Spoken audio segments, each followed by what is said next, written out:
నమస్తే. ఈరోజు చేస్తుండే టమాటో బాత్కి తెల్లగడ్డలు, అల్లం, మరి కొంచెం చెక్క, లవంగం దంచుకున్నాము. నూనె, నెయ్యి వేసేసి దాంట్లో ఆవాలు వేసేసి ఆ పౌడర్ మనం ఏం దంచుకుంటాం కదా, చెక్క లవంగ పౌడర్ వేసేసి సో ఆనియన్, పచ్చిమిరపకాయలు వేసి ఇలా కలిపేయాలి.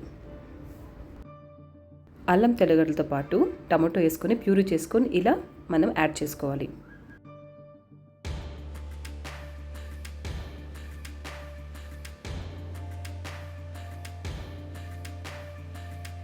ఇంకా దీంట్లో ఇప్పుడు పసుపు, గరం మసాలా, కొంచెం ధనియా పొడి అండ్ ఉప్పు, ఒట్టికారము. పచ్చిమిరపకాయలు మనం వేసినా కూడా టేస్ట్కి కొంచెం ఒట్టికారం పడితేనే బాగుంటుంది.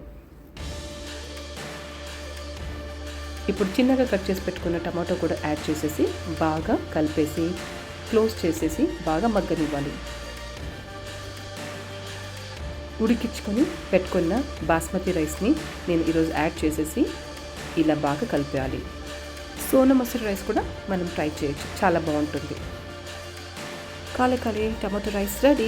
బెంగళూరు వెదర్కి వర్షాకాలంలో చాలా టేస్టీగా ఉన్నింది. Please try. Thank you so much.